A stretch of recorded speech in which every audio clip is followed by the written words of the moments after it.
Good morning, and welcome to your 5 a.m. cash flow mastery. And my dear friend, the topic for today is debt independence blueprint 7. 7 sunrise steps to a cash rich business. क्या मतलब हुआ कि 15 अगस्त की आज़ादी मनाने के बाद आज 16 अगस्त को हम बात कर रहे हैं डेप्थ से इंडिपेंडेंस की। एक ऐसा ब्लूप्रिंट फ्रेमवर्क मैं आपको देने वाला हूं जो कि 7 स्टेप्स के अंदर है कि अब ना आप एक बिजनेस एंटरप्रेन्योर हो और डेप्ट से आजादी। इन 7 कदमों को लेते हुए सवाल ये आया, कैसे कैसे ये होगा। कब आया सवाल? ये मुझे फोन आया तो उन्होंने कहा कि जगमोहन, बाकी सब बातें तो ठीक है लेकिन ये बताओ कि होगा कैसे।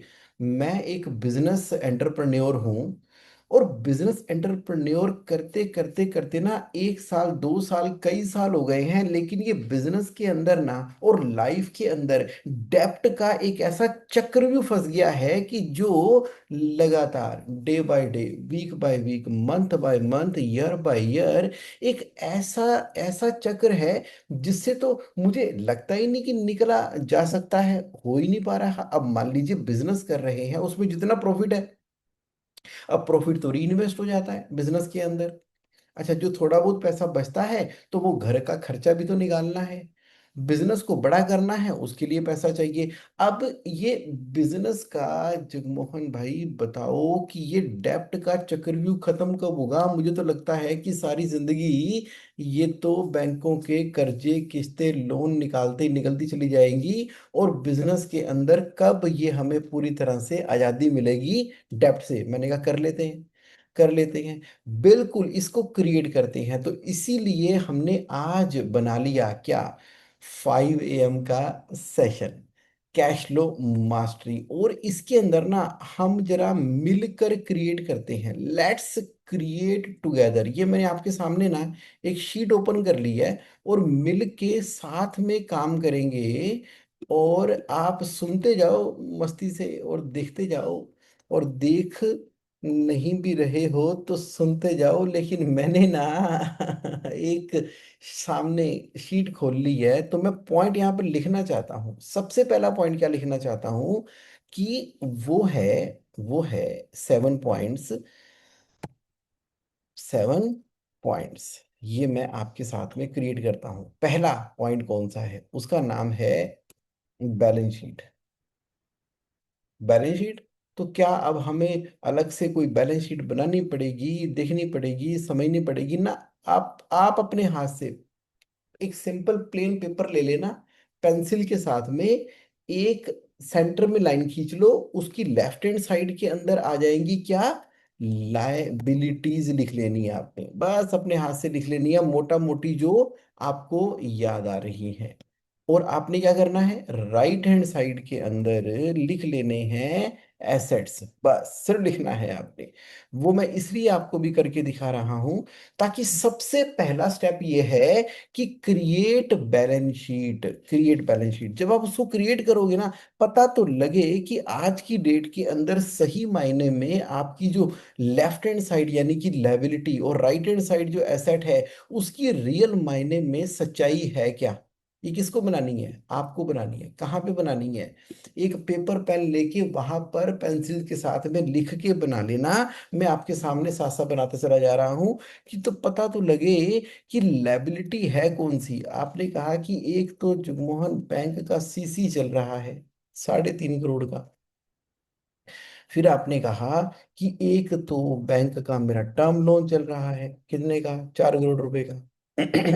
फिर आपने कहा कि मेरे को सप्लायर को भी पैसे देने हैं, कितने देने हैं जी, 3.5 करोड़ रुपए। आप एक काम करो, एक बार ना लेफ्ट हैंड साइड पे लिख लो बैंकों की लिमिट क्या है, टर्म लोन क्या है, क्रेडिटर्स क्या है, और जो भी कोई लायबिलिटी आपको लग रही है ना, पर्सनल है, ऑफिशियल है, अभी तो लिख लो सारी की सारी, क्योंकि तो आप ही बना रहे हो ना, पर्सनल बना रहे हो, अपनी पेंसिल के साथ में लिख के बना रहे हो, एक प्लेन पेपर के ऊपर बना रहे हो। तो लिख लो लिख लो लिख लो, सब कुछ लिख लो, जो भी चीजें आपको बोदर करती हैं, परेशान करती हैं, चिंता में डालती हैं। नाम लिख लिख के लिख लो। मान लो टर्म लोन कहाँ से लिया हुआ है, आईसीआईसीआई बैंक से है कि एचडीएफसी से है कि पीरामल से है, कि कौन सा बैंक है जहां से वो लोन चल रहा है। और मान लीजिए कोई क्रेडिट कार्ड है तो उसका नाम भी लिख लो। जो भी लाइबिलिटी है, मैं कह रहा हूं कि किसी पर्सनल दोस्त से कोई लोन ले रखा है ना, उसको भी लिख लो यहाँ पे, लाइबिलिटी साइड में लिख लिया। जो भी आ रहा है सैंपल के तौर पे मैंने आपके सामने बना दिया, लिखो। अब एक बार जब आपने टोटल लेफ्ट हैंड साइड पे लिख लिया कि मेरी लोन लायबिलिटी है कितनी, इससे ना सबसे पहले तो ना आपको ये शांति मिलेगी, क्लैरिटी मिलेगी कि अच्छा इतनी ही है। जो हम बार बार सोचते रहते हैं ना, ये भी देना है, वो भी देना है, ये भी देना है, वो भी देना है, हमारे माइंड में ना ऐसे थॉट हिट करते रहते हैं, थॉट हिट करते रहते हैं। पता, एक बार लिख के होता नहीं है, अगर होता भी है तो उतनी क्लैरिटी से नहीं होता। लिख लिया आपने लोन, सारे के सारे A to Z लोन लिख लिए। अब इसमें से ना आप जब देखोगे तो आपको लगेगा कि जो बैंक की सीसी लिमिट है वो मैंने अभी इमीडिएटली तो नहीं देनी है, ये तो हर महीने की 1 तारीख को ब्याज हिट होता है। टर्म लोन जो है पूरा का पूरा आज तो मैं पे कर नहीं रहा हूँ, ये मुझे कब करना होता है? टर्म लोन तो मुझे तब देना होता है ना कि मेरी एक ईएमआई लगती है एक पर्टिकुलर डेट को। तो आपको ये डिस्टिंक्शन समझ में आई कि लोन तो है, ठीक है, वो किसका लोन है? वो बिजनेस का लोन है। तो इसको कौन पूरा करेगा? बिजनेस के लोन को तो बिजनेस ही कमाकर उसको पूरा करेगा। तो यानी कि अब जो हम अपने आप को 11 करोड़ रुपए देने हैं जी, मेरे को 11 करोड़ की लायबिलिटी हो गई है। कोई कहता है कि यार मेरे 25 लाख रुपए तो क्रेडिट कार्ड के भी हो गए हैं, 11.25 करोड़ की लायबिलिटी हो गई है। लाइक ये जो करोड़ों करोड़ों की फिगर दिमाग में घूमती रहती है ना, तो अब हम यहाँ पर एक कंसेप्ट लगाने वाले हैं जिसका नाम है ईयर मार्किंग। मतलब ईयर मार्किंग। अब ये ईयर मार्किंग क्या होती है? हम ना ईयर मार्क करेंगे कि ये जो लोन खड़ा हो गया है इसको खत्म कैसे करेंगे। देखो, सबसे पहला तो आप ये मान के चलो कि ये पैसे आपने कहाँ से खत्म करने हैं? ऑब्वियसली कमा कर ही करने हैं। कमा कर ही, अल्टीमेटली, अल्टीमेटली तो कमाई करके ही लोन की सारी वापसियां करोगे ना, जब आपकी खड़ी हो गई है। ऐसे ही सोच रहे हो आप, और ऐसे भी होगा भी, लॉन्ग टर्म के अंदर ऐसे ही होगा। लेकिन आज की डेट में जब हम ईयर मार्किंग करें तो मेरे पास जो कमाई करना है वो तो ठीक है, इसके अलावा मेरे पास एसेट्स कौन से हैं? पता तो लगे, देखो तो सही। जब आप एसेट्स लिखना शुरू करते हो तो आपको कुछ समझ में आनी शुरू होती है कि आप कहते हो कि मेरे पास तो लैंड भी है 5 करोड़ रुपए की, मैंने उसके ऊपर बिल्डिंग भी खड़ी कर रखी है। आज की डेट में देखा जाए और लैंड एंड बिल्डिंग की दोनों की मिला के मार्केट वैल्यू 7 करोड़ की है। तो ऐसे ही बोल लेते हैं, 5 की लैंड है, 2 की बिल्डिंग है। आप कह रहे हो कि प्लांट एंड मशीनरी भी है मेरे पास में 1 करोड़ रुपए की। इसके अलावा मैंने मार्केट से पैसे लेने भी हैं 2 करोड़ रुपए। इसके अलावा मैंने इन्वेंट्री भी खूब इकट्ठी कर रखी है 3 करोड़ रुपए की। इसके अलावा मेरे पास जो है और कुछ नहीं। तो टोटल कितना हो गया? 13 करोड़ रुपए। हमने देखा कि मेरे पास land, building, plant and machinery, debtor, stock है। तो यहाँ पर ये बात तो समझ में आई कि मेरे जो एसेट हैं वो 13 करोड़ के हैं, मेरी लाइबिलिटी 11.25 करोड़ की है। तो 1 करोड़ 75 लाख रुपया मेरा प्लस में है। तो क्या होगा? ये कैपिटल होगी। तो ये आपकी कैपिटल होगी, तो मैंने लिख दिया, तो मेरी कैपिटल जो है वो 1 करोड़ 75 लाख रुपए की है। तो अब मेरी liability left hand side 13 crore, asset right hand side 13 crore रुपए। लाइबिलिटी एसेट से मैच कर चुकी है, जो दोनों का डिफरेंस था। अब या तो आपकी कैपिटल ही नेगेटिव हो चुकी होगी। कब? मान लो लैंड की वैल्यू अगर मान लो 2 करोड़ रुपए होती तो क्या होता?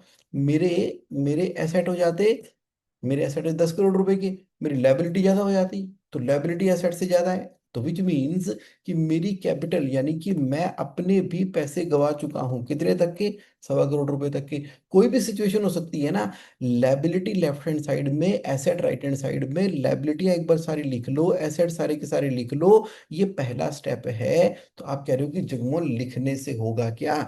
लिखने से क्लैरिटी आएगी, पेंसिल के साथ में लिख लो। और उसके बाद ना हम एक एक करके स्ट्रेटजी बनाएंगे जहां से ये लोन को खत्म करना है, क्योंकि सबसे पहले ना माइंड सेट भी तो होना चाहिए कि मुझे लोन को खत्म करना है। अब लोन को खत्म करने के लिए हमने जो मैकेनिज्म लगाना है वो कौन सा लगाना है? भाई मैकेनिज्म तो सीधी सीधी बात है। पॉइंट नंबर 2, पॉइंट नंबर 2, उसके लिए हमें एक स्ट्रक्चर क्रिएट करना होगा जिसको हम क्या बोलते हैं? GSA cash flow model. GSA cash flow model के अंदर आप क्या करते हो? 4 बैंक अकाउंट सिस्टम लगाते हो। Point number 2, 4 bank account system लगाना बहुत जरूरी है। क्योंकि जब आप बात कर रहे हो ना कि चलो ठीक है मुझे कमाई करके ही लोन को पूरा करना है, अब ये जो किस्तें हैं, इंटरेस्ट है, ब्याज है, ये जाएगा तो कमाई से। आज की डेट में जो भी आपके पास कलेक्शन आ रही है वो आपके इनफ्लो अकाउंट के अंदर है। उसका एक हिस्सा आपने कहाँ ट्रांसफर कर दिया? कैश रिजर्व के अंदर। एक हिस्सा खर्चों के लिए, एक हिस्सा आपकी सप्लायर की पेमेंट करने के लिए। तो 4 हिस्सों में डिवाइड कर दिया आपने। तो 4 बैंक अकाउंट सिस्टम एक फिजिकली आपने पैसे को डिस्ट्रीब्यूट करके चले। तो ये करना आपके लिए बेहद बेहद बेहद जरूरी है लोन को खत्म करने के लिए। तभी नियंत्रण हो पाएगा। आप देखते हो ना, पीछे से पहाड़ों से नदी चली चली चली चली और अंत में कहां पर मिल गई? समुंदर के अंदर मिल गई। आप बोलोगे ऐसे ही होता है? उद्गम हिमालय से और कंप्लीशन उसकी समुंदर के अंदर। लेकिन बीच में भाखड़ा नांगल डैम, वो क्या करता है? पीछे से नदी आ रही है तो एक जगह पे डैम बन जाता है। डैम बन जाता है तो वहां पर पानी इकट्ठा होता है, और जो पानी इकट्ठा होता है डैम के अंदर और वो जब नीचे गिरता है, उसके गिरने की ताकत शक्ति से क्या होती है? बिजली का निर्माण होता है। उसी तरीके से आपके पास जो इनफ्लो रूपी नदी बहती चली आ रही है, अगर आपने सही तरीके से पैसे को मैनेज करना शुरू किया, कैसे मैनेज करना शुरू किया? 4 बैंक अकाउंट से पैसे आए और आपने उसका एक हिस्सा निकाल के अपने कैश रिजर्व में रखा। तो ये कैश रिजर्व का हिस्सा जो है वो हम इस्तेमाल करेंगे अपने लोन को खत्म करने के लिए। आप कह रहे हो कि मेरे खर्चे बहुत ज्यादा है, मेरी किस्तें बहुत ज्यादा है, आता कम है जाता ज्यादा है, मेरे बचने क्या है, मेरे तो लगते चले जाते हैं। अरे शुरू तो करो, करके तो देखो, चलाओ तो सही एक बार के लिए। वैसे भी तो देते ही हो ना। आज तक आपके बिजनेस ने पिछले कई सालों में करोड़ों रुपए की सप्लायर की पेमेंट कर दी, करोड़ों रुपए की सैलरियां पे कर दी, करोड़ों रुपए के आप लोगों को पेमेंट कर चुके हो। यानी कि करोड़ों रुपए आते भी हैं जाते भी हैं। अगर पास्ट की बात करें, ऐसा थोड़ी है कि आप देते नहीं हो। ये तो मात्र एक टाइमिंग का डिफरेंस है, टाइमिंग का डिफरेंस है। तो जब भी आपको देने होते हैं, आपको लगता है इतने सारे देने हैं अभी, अब आएंगे दे देंगे, लेकिन यहाँ पर हमने क्या कर दिया? 4 बैंक अकाउंट सिस्टम को लगा दिया। आप कह रहे हो ठीक है जगमोहन लगा दिया, अब क्या करें? तीसरा स्टेप। तीसरे स्टेप के अंदर अब आप समझना शुरू करो कि जो आपके डेटर्स है ना, जो आपके डेटर्स हैं, बस आपके जितने भी डेटर्स हैं जो आपको पैसे देने वाले हैं, अब एक बार के लिए जो 2 करोड़ रुपए आपको डेटर से रिसीव होने थे, क्या करोगे आप? डेटर्स के साथ में आपने 2 काम करने हैं। पहला, पहला, आपकी कंपनी में कलेक्शन इंजन लगा हुआ है क्या? कलेक्शन इंजन का मतलब ये हुआ कि आपने एक डेडिकेटेड रिसोर्स अपनी कंपनी में लगाया जिसको बोलते हैं सीआरएम। कलेक्शन कोऑर्डिनेटर बोल लो, कस्टमर रिलेशनशिप मैनेजमेंट की लड़की बोल लो, हम तो सीसी बोलते हैं, कलेक्शन कोऑर्डिनेटर। तो कलेक्शन कोऑर्डिनेटर आपने लगानी थी, लगानी है, और लगा दी आपने। अब कलेक्शन इंजन एक बहुत अच्छे से आपने इस्तेमाल करना, एक अलग से वीडियो इसके ऊपर आप देख लेना वो कैसे लगता है। दूसरा, डेटर्स के साथ में ना बस ये वाली चीज पता नहीं क्यों मिस कर जाते हो, रिलेशन रिलेशन रिलेशन। तो आप ना चुपचाप ये देखो पॉइंट नंबर 3 के अंदर जो आपके कस्टमर हैं, अगर उनसे जो कलेक्शन आपकी आती है और पैसे आपके फोर बैंक अकाउंट सिस्टम में चले जाते हैं, तो आपकी रिलेशन का क्या हाल है? कहीं रिलेशन दिन रात खराब तो नहीं होती चली जा रही है, टेंस तो नहीं होती चली जा रही है? लोन लायबिलिटी आपकी, किस्तें भरनी है आपने, बिजनेस चलाना है आपने, लेकिन सारा का सारा गुस्सा कहां पर निकलता है? अपने कस्टमर के ऊपर। हमें लगता है कि हमारे कस्टमर की पेमेंट रेगुलर और टाइम पे ना आने की वजह से हमें प्रॉपर तरीके से हम कैश को मैनेज नहीं कर पा रहे। लोन का कारण यही है, इधर से आप स्ट्रेस में आते हो, उधर से कस्टमर को स्ट्रेस में देते हो, जिसकी वजह से ना उसके साथ में इतनी रिलेशनशिप टेंस हो चुकी है। तो ना तो वहां से कोई रेफरल्स आ रहे हैं, ना तो वो खुद तरीके से पेमेंट कर रहा है। तो क्या करे? रिलेशनशिप। अब चुपचाप बढ़िया तरीके से, शांत तरीके से जो हमारे एग्जिस्टिंग हैं उनके साथ में रिलेशनशिप बिल्डिंग के ऊपर काम करना शुरू करो। मिलो, जाओ, समझो कहाँ पर क्या दिक्कत आ रही है, और इसको हम बोलेंगे एग्जिस्टिंग कस्टमर। और साथ के साथ आपने क्या करना शुरू कर दिया? New business development. तो एग्जिस्टिंग के साथ में अपनी रिलेशनशिप मेंटेन करो, लेकिन उनको फिर भी समझ में नहीं आता तो उनके बिजनेस को कम करते चले जाओगे और न्यू बिजनेस डेवलपमेंट के ऊपर फोकस करते चले जाओगे। यही तरीका है बाहर निकलने का, बाहर निकलने का, डेब्ट को खत्म करने का। अरे पैसे कहाँ से पैदा होंगे? पैसे तो बिजनेस से ही पैदा होंगे। न्यू बिजनेस डेवलपमेंट के ऊपर फोकस कर दो, कर दो, कर दो। अब करें जी, कर दिया, ठीक है, अब क्या करें? चौथा स्टेप क्या है?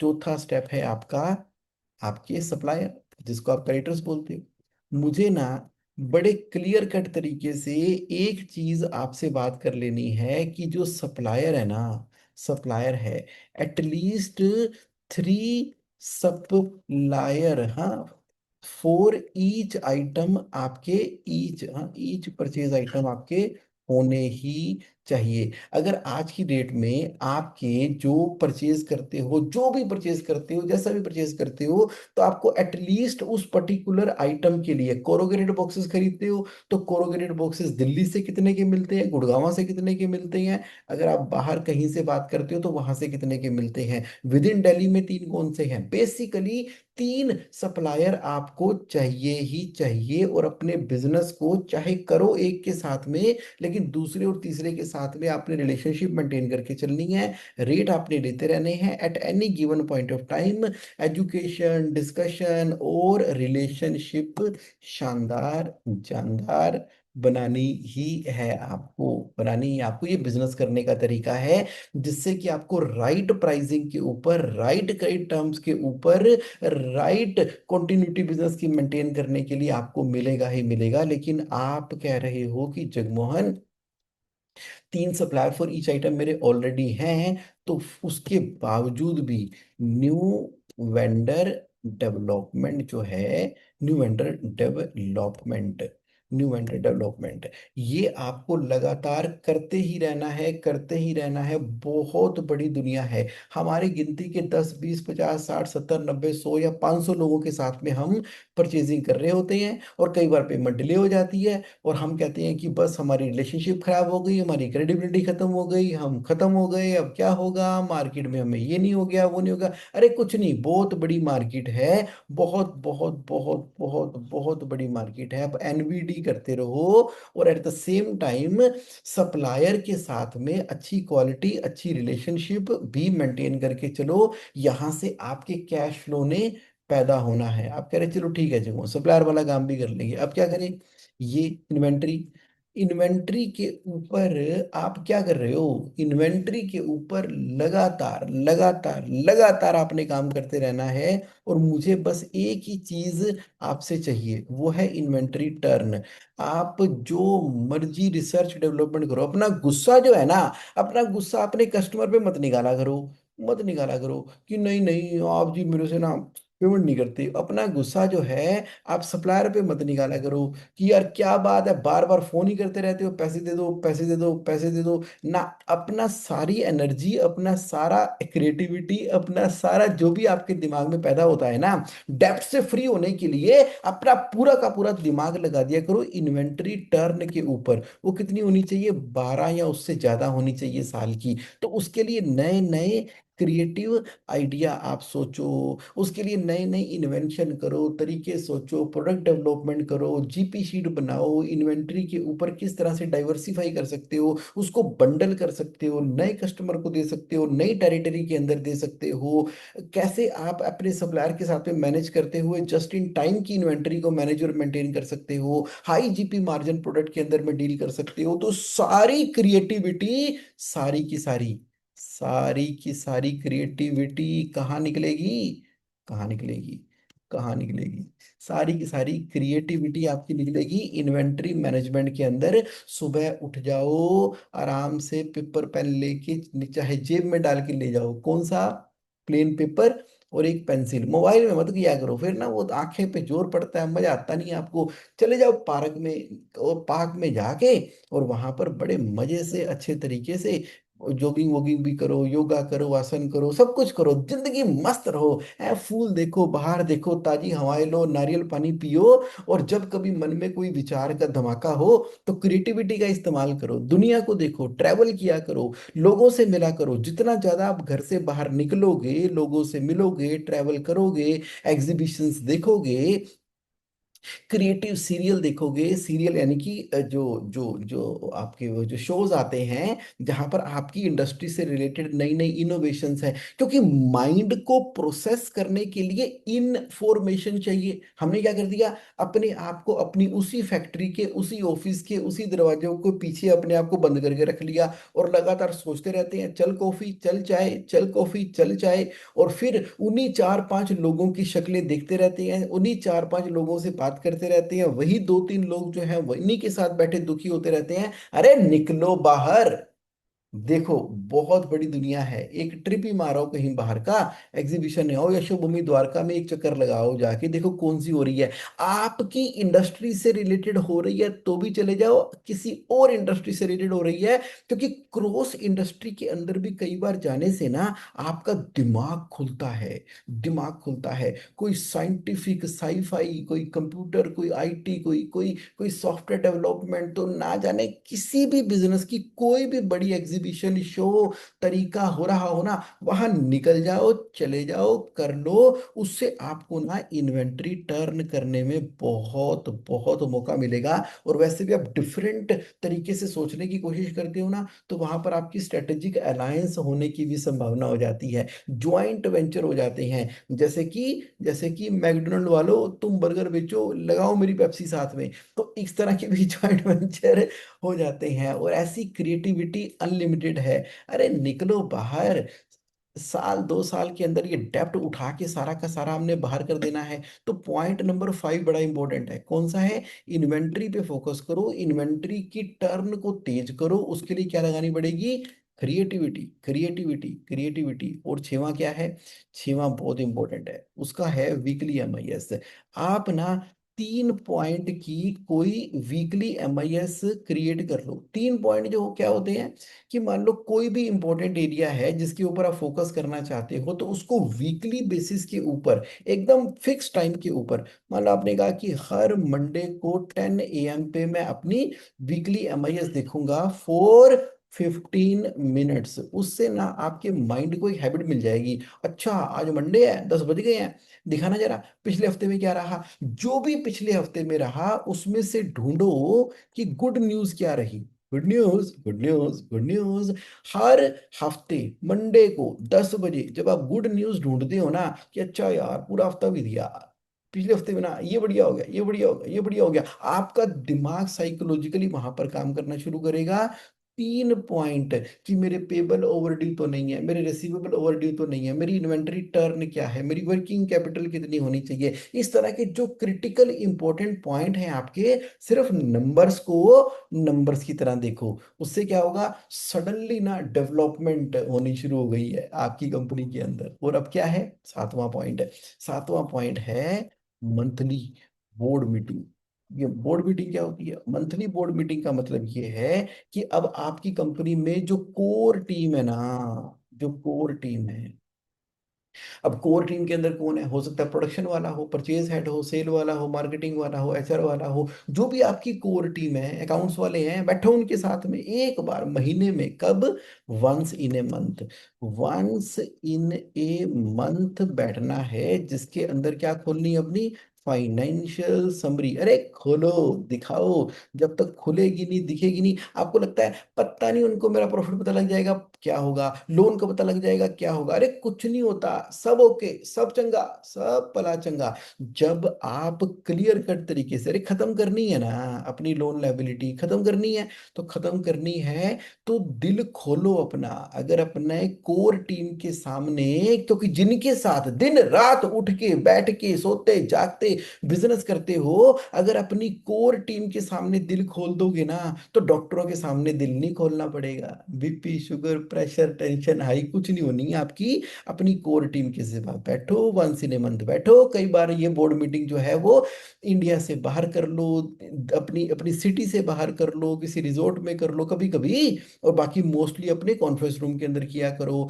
वहां पर क्रिएशन करो, क्रिएटिविटी करो, डिटेल देखो। करने की वजह से क्या होगा, सडनली आपके बिजनेस के अंदर क्रिएटिविटी आनी शुरू हो गई है, रिलेशनशिप इंप्रूव होनी शुरू हो गई है, सप्लायर आपको उधारी दे रहे हैं, कस्टमर आपको ऑन टाइम पेमेंट्स कर रहे हैं, फोर बैंक अकाउंट के अंदर पैसे बढ़ने शुरू हो गए हैं, और बैलेंस शीट आपकी इंप्रोवाइज होनी शुरू हो गई है। तो ये है 7 पॉइंट जो कि आपने इंप्लीमेंट करने हैं। जरा क्विकली देख लें क्या किया। सबसे पहले बैलेंस शीट बना ली, फिर जीएसए का कैश फ्लो मॉडल लगा लिया, फोर बैंक अकाउंट वाला, फिर डेटर्स पे फोकस किया, फिर क्रेडिटर्स पे फोकस किया, फिर इन्वेंट्री पे फोकस किया, वीकली एमआईएस किया, और मंथली बोर्ड मीटिंग की, जिसके अंदर ध्यान किसके ऊपर दिया आपने? कलेक्शन इंजन लगा दिया है, रिलेशनशिप बढ़िया कर दी है, न्यू बिजनेस डेवलपमेंट करते रहते हो, रिलेशनशिप के तो आप खिलाड़ी हो, न्यू वेंडर डेवलपमेंट लगातार करते रहते हो, इन्वेंट्री टर्न 12 से ज्यादा है, क्रिएटिविटी आपकी अनलिमिटेड है, मिनिमम 3 पॉइंट तो हर मंडे को 10 बजे 15 मिनट के लिए देखते ही देखते हो। शुरुआत करते हो गुड न्यूज के साथ में।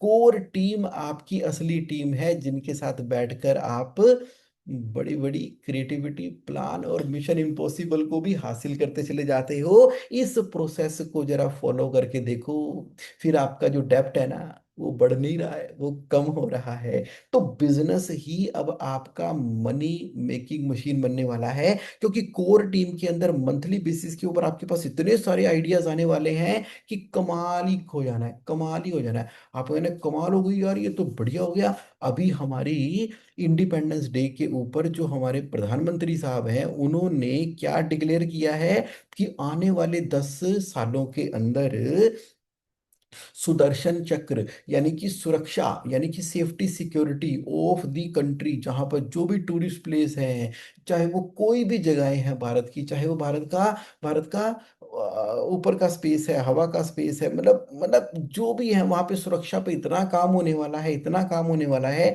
विजिलेंस, आप देखो आप किस तरह के बिजनेस के अंदर हो, आप सीसीटीवी में हो, सिक्योरिटी में हो, सेफ्टी में हो, और आपका प्रोडक्ट किस तरह से कहाँ कहाँ इस्तेमाल होता है।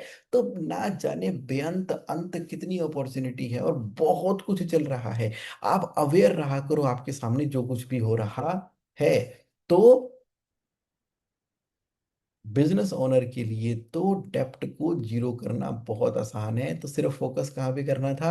ग्रीड को छोड़ना था, फियर को छोड़ना था। सब तेरा ही तेरा, सब तेरा ही तेरा। बिजनेस इसलिए कर रहे हैं क्योंकि बिजनेस भी तेरा, बिजनेस तो होता ही कस्टमर का है।